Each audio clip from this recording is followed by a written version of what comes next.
Hello, Capricorn. I'm very happy for you because this card, the first card I pull is Grace, and I feel like this is what you were being offered. And I feel like it's very much about love and your love life.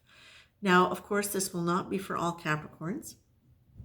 The song that I was hearing in my head was an old Katie Lang song back from the late 80s, and it's called Sugar Moon. So these are the lyrics. When it's sugarcane time and it's round about June, I'll be walking with my sugar neath that old sugar moon. All the lovin' I've missed, I'll be getting it soon. I'll be getting it from my sugar neath that old sugar moon. So this really is what it feels like to me, is that for those Capricorns who have not experienced a lot of that really sweet, lovely, romantic delight in love, I feel like the energy now is in your favor and it's on your side. And I really feel there is just divine grace around you that is really allowing for some of the old patterns and approaches about love, romance, partnerships of that kind of intimate, lovely nature. The ones that have not been serving you now get to be dropped. And I feel like you're having, the first two cards you get are Grace and Prayerfully. Okay? So Grace is really, for those of you who've had a hard time with this, I really want to read this to you. Grace is not earned. Grace is a state in which we receive, for no apparent reason, a divine influence which strengthens us in a way that eases whatever problematic or miserable state we find ourselves. Grace needs only to be accepted in order to be received. And I feel like this is really what you're saying. What they are saying here is, we're here for you. We're ready to work this wonderful spiritual magic for you. And your job is to let it in. The next card that you get is Prayerfully. And that is really talking about whether it's actively invoking divine presence or just reminding yourself that we are part of this beautiful, energetic, unified field, which is full of love and synchronicity when we open to it, and intuition and sacredness. Or it's all of that. This is what you're being asked to remember, that you don't have to be running your you don't have to be holding on to old ideas about relationships and romance, especially if they are the ones that have been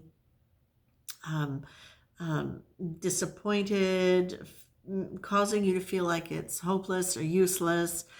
But also, it's about looking at how living them, going about finding them, being in them, and operating in them needs to change and can change. You're being asked to look at what your old beliefs are around that as part of this process of grace and prayerfulness, to get rid of those concepts and thoughts and patterns of behavior around romance and relationship, to get rid of them when they're no longer serving you, okay? And you know what they are, Capricorn. You're smart enough to know, but you can always stand back. Just look at one thing at a time. Look at one relationship at a time and go, where did it go off the rails? Was it in how I chose? Was it in who I chose? Was it in how I opened up or didn't open up? Was it, so you can look at the dynamic of it because you're smart enough to be able to know how to do that. And go back and just start.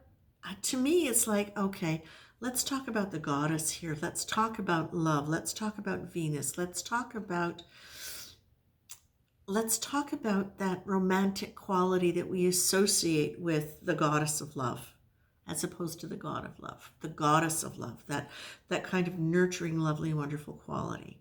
And that, I feel, Capricorn, is something that you can really lean into if you wish to. So for those of you Capricorns who have had difficulty with relationship, in finding them or in how you manage them, because you don't want to manage them like a business. And sometimes you can be very practical and it can be, well, this, and this is true and therefore it should be that. But you're dealing with deeper emotions and different things than that. And some different things than that. Let me be articulate. How about that? you're dealing with people who don't necessarily have the same experiences or needs that you do. Theirs may be very different.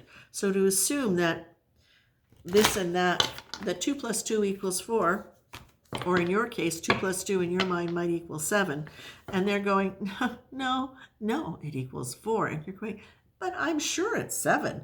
And they're going, check your numbers. And they're going, well, clearly, if you don't see it my way. Oh, okay then. So it's really basically, although they probably would be the 7 and you would be the 4, but it's really getting you to look at things that have maybe been just a little bit too practical, that have not allowed you to really be able to open up and see things from a different angle that would allow it to move forward. And I love this because now you just get the virtue card. And that card is saying, what do you define as virtuous? And can you look at somebody else's standards and see them as virtuous for them, and not consider them not virtuous just because you don't share them? Okay, so that goes back along with that idea of 2 plus 2 equals 4. No, it equals 7. Like, okay, so where are you going to look at this, and where is that going to be reasonable? Now, if I were to break that down out of numeric language and say, okay, in behavior, it's like, well, I think about an old teacher of mine once saying her marriage broke up because one of the things that happened was she thought loving him, for her, love was food and creating a beautiful home. So she was doing that. For him, love was work and earning money. So he was out earning money and not home enjoying all of this wonderful stuff. She was resenting him for being out working so hard, and he was resenting her for being home cooking and doing all that lovely stuff and not helping to bring in the money so he didn't have to be out working as hard. So that's the kind of thing I'm talking about. It can look logical to one person and completely illogical to the other.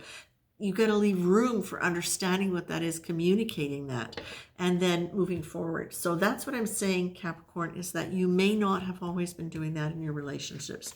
And that, I'm feeling, is one thing that they're asking you to look at. But what they're really saying, trying versus doing, once you take steps or actions towards a goal or intention, it ceases to be trying and becomes doing. My dear Capricorns, if what you wish is to have grace, to have divine guidance, being guided sacredly into your best relationships, but I feel really romantic relationship at this point. Once you take steps or action towards a goal or intention, and you know what? An action can just simply be saying to yourself. It's not simple. It is, and it's profound. And that is making the choice that you would like it. And then moving into the idea, leaning into the idea of grace, that there is divine influence. And continue to remind yourself of that by remembering the sacred nature of life, the interconnectedness of all life, and trusting in that flow of bringing this to you because you're willing to let go of old stuff in order to be able to experience something new. And allow the softness and the benevolence of the goddess energy to be with you in that. All right? That's it, my dear Capricorns. Take care.